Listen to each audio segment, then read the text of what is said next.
obboleeyyan kiyya du'aa godhaa fi inshallah ta'ala warda akkatti dhukkuu jira akka malee dhukkuba hunoo yeroo amma nu gartan kanatti hospitaala keessa mana hakimaa jirra akkasitti hunoo muqaddiyaa yookaan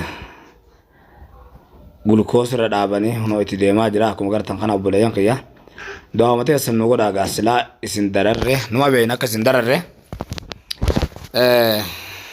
aadira rakkoon qabu rabbi isin hin dararanii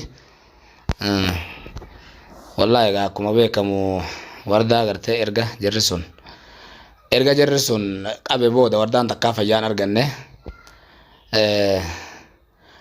akkasumatti gaa obboleeyyan kiyya gaa hunoo mana hakimaa keessatti hunoo yaalamaa jirti mana hakimaa keessatti argamti rabbi dawaa haa godhuufi dawaa rabbuma harkaa qaba ilmi namaa dawaa maal qabaa miti akkasitti itti jabaatteti obboleeyyan kiyya taa'uu dadhabdee ciisuu dadhabdee halaaka ta'ee jechuudha ifirraa fuudhee mana hakimaa geessee akkasitti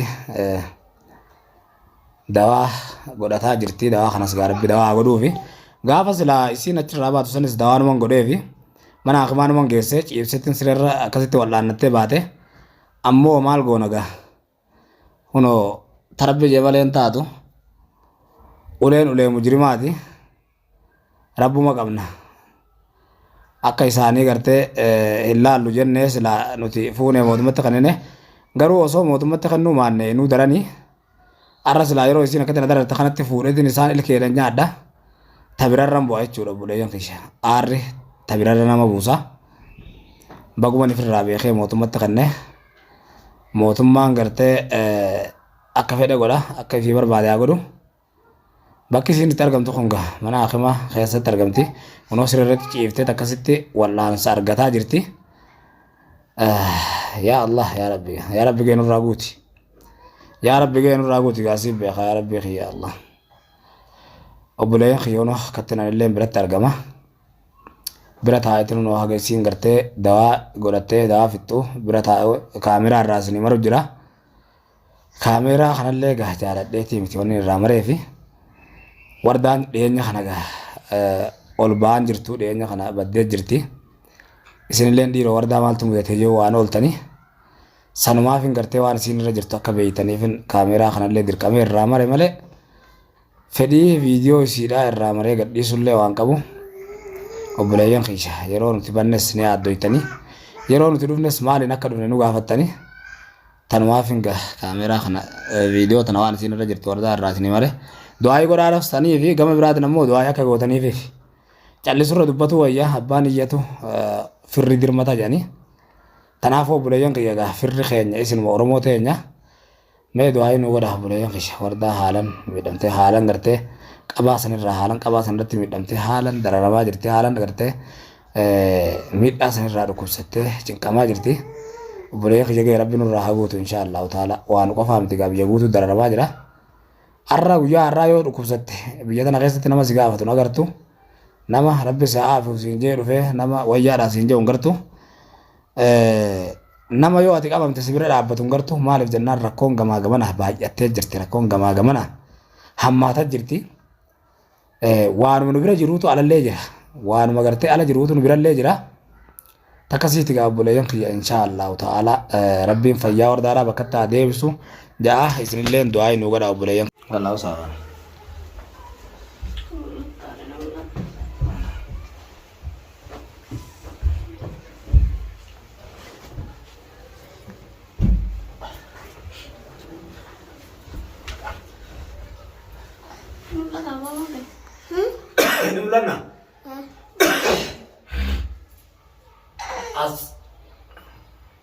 السلام عليكم ورحمة الله وبركاته جرجرتو هردمتوتا في هوجمتوتا جاردمتوتا المان روورا شمار كفونا قرمتين تدا قبل هم جل السنة وكلفتن سلامتن تيجتن جارلا كنا نرامك تسمرا كيس نيجا إيجا بوليا كيارا وردا جرا ركوب حالا ركوب جرا أكو مغار تانغا mana akma geessine yeroo baablu viidiyoo agartanii jirtanii obboleeyyan kiyya erga gartee jarri sun aljabe jarri sun tumaa jira sanirraa akkasitti wardaan haga irratti takkaa wayyaan arganne yeroo takka ciifti yeroo takka ol kaati yeroo takkas uleen namaa tun badduudha.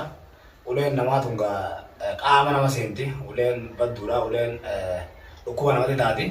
Biyyoon tun erga gartee jarri sun cafa irraa eegalee takka ol godhattee gartee akka namatti akka duru gartee ofattee taphattee akka gartee nyaattee dhugdee hirriba bareedaa raftee kaatu sanitti takka hirriba bareedaa raftee kaane takka nyaattee dhumne akka namatti takka gartee fayyaadhan gabbaatee fayyaadhan deebiin obbolee yookiin akkuma beekamu jirri akka malee gole dudda kanarraas gadoo gaafa gartee jaarkaa matarra kaayan akka waan gartee dudda kanarraa gadoo miidhameeti haafin akka dubbatu obboleeyyan kiyya miidhaa hamturra jirti. Du'aa godhaadhaa fi inshaallahu ta'ala rabbi naaf haa aafiyu. Du'aan waamee qab gaariidha. Du'aan waamee nama gargaarti. Obboleeyyan kiyya isin malee nama qabnu rabbi gaditti gartee isin qabna. Rabbi illee na aafiyu. Inshaallahu ta'ala du'aa godhaa fi ummanni silaa harka kiyya jiraate tabiraati. Baguma ni firraa kenneewu. Silaa amma harka kiyya jiraatanii yeroo akkatti isiin gartee jalaa dhibamtee sababa tumaa isaanii sanirraan dhibamtee akkana taatu kanatti silaa tabiraate jechuudha obboleeyyan. Kanaafuu anillee rabbiin na beeksiseetiin akka isaan gartee harka hamaa nanneenye ifirraa mootummatti kennee harka mootummaa jiran jechuudha. Obboleeyyan kiyya akkuma beekamu ummanni gartee biyya tana keessatti akka malee nama godhaa jiran kuni akkan taanetti nama miidhanii akkan taanetti nama azabanii akkan taanetti nama tumanii tumaan isaanii yeroo gartee ati harka isaanii dibaatillee umrii tanteetiif gartee jiruu tantee keessatti fayyaan argattu jechuudha obboleeyyan. Akka mujrima jechuun wanni akka mujrimaa badaadhaan jiru haraami jechuudha gabaabumatti zulmii uummata zulmii. Kanaafuu kunoo wardaan gartee akka hamaa tumaa isaaniirraa miidhamteeti dhukkubsataa jirti. Akkasittiin amma haakima geessee haakimarraa hara manaa deebisee obboleeyyan kiyya du'aa nu godhaan isiniin jaa inshaallahu ta'ala rabbi haa aafiyu. Waan birallee miti namni gartee yeroo dhukkubsate qaamni isaa ni nyaadhama. Qaamni isaa bifti isaa gartee gad deemaa deemti ni miidhamas mirqaana firaan argatu. Kanaafuu obboleeyyan kiyya du'aa manaa godhaamee rabbi naaf haa fayyisu inshaallahu ta'ala. Wanni biraa maal wanni walii goonu jirtu du'aa'uma. Isinillee dararree kamiif du'aa goonee kam dhiibnaa jechaa jirtanii haa ta'u nu nifatinaadha. Rabbillee isin nifatini isinillee nu nifatinaadha. Du'aa naa godhaa fi warda haadha mana kiyyaa haadha ilmaan kiyyaa du'aa naa godhaa fi rabbi naaf haa fayyisu inshaallahu ta'ala. Kanaafuu obboleeyyan kiyya amma nunoo mana haakimarraa of seensisee manatti galchee rabbi haa aafi'u rabbi haa fayyisu fayyaa isiidha. Fayyaa akka duraanii rabbi haa deebisuuf injaa inshaallahu ta'ala. Fayyaa rabbumaatu qabaa. Wallaahi likkii malee dhukkube nyaata nyaattu ni hakkisti mataa dhukkuba asirraa hidda gartee waan asirraa gaafa gartee jaarka asirra kaanii morma dabsasan hiddi kun miidhame jedhanii mataan asiin hiddi asii kun gartee asiin mataa akkatti asiin na dhukkubeetti mana hakimaa gogeessine hidda asii kanaatu gartee hidda kanaatu mucaacame jedhanii sanii fi obboleeyyan kiyyaa takkasiiti nyaanillee ittiin goru akka namatti nyaattee dhuddu haguma nyaatti sanuu biraa deebisti du'aa godhaan meeme inshaallahu ta'ala rabbi aafiyu. Isinillee dararre rabbi isin hin dararin inshaallah. Rabbi cinqii waan isin dhibe maraa isin irraa haa qabu. Nutillee waan dararaa jiru kan rabbi nurraa qabu obboleeyyan kiyya du'aa nu godhaadha inshaallahu ta'ala.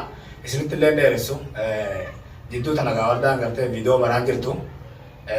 Viidiyoo wanni maraan jirreef rakkoo tana keessa bu'uu isiidha.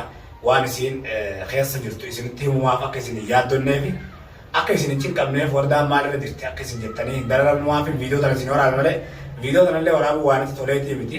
Kanaaf obboleeyyan kiyya nagaan naa jiraadha. Viidiyoo tanallee dheeressuun barbaadu. Egaa obboleeyyan kiyya kanaafuu naa galatoomadha naa jiraadhaan isin jaa inshaallahu ta'ala. Haga fayyaa wardaati walitti deebinutti nagaan naa turaan isin jaa. Assalaamu alaikum warahmatullaahi wabarakaatu.